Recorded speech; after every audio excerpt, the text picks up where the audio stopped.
হরে কৃষ্ণ। শুভ ভৈমী একাদশী। তো সুপ্রিয় গৌর ভক্তবৃন্দ, আজ 8 ফেব্রুয়ারি 2025 শনিবার। তো আমরা সকাল 7:30 বাজে মন্দিরে এসে পৌঁছেছি ভগবানকে দর্শন করার জন্য। তো একাদশীর এই পুণ্য তিথিতে আমরা সকালবেলা উঠেই ভগবানের দর্শন লাভ করেছি। সমস্ত ভক্তরা ভগবানের উদ্দেশ্যে পুষ্পাঞ্জলি নিবেদন করছেন। তো আমরা ভগবানের উদ্দেশ্যে পুষ্পাঞ্জলি নিবেদন করেছি এবং সমস্ত ভক্তদের পুষ্প একত্রিত করে ভগবানের চরণে অর্পণ করা হয়েছে।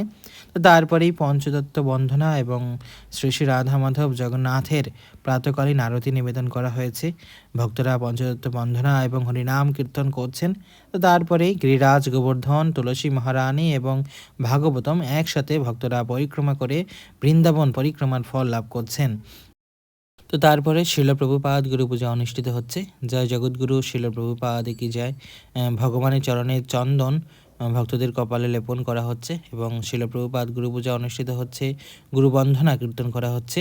তো তারপরে ভক্তরা শিল প্রভুপাদের উদ্দেশ্যে পুষ্পাঞ্জলি নিবেদন করেছেন এবং পরিশেষে হরিনাম সংকীর্তনের মাধ্যমে আজকের এই আরতি কীর্তন সম্পন্ন হয়েছে। তো এইভাবে সমস্ত ভক্তরা এই একাদশী তিথিতে ভগবানের দর্শন, পুষ্পাঞ্জলি নিবেদন, একাদশীর মাহাত্ম্য শ্রবণ, হরিনাম সংকীর্তনের মাধ্যমে দিনটি শুরু করেছেন। তো পরিশেষে আমরা চলে এসেছি মহাদেবের দর্শন লাভ করার জন্য। হর হর মহাদেব কি জয়। হরে কৃষ্ণ।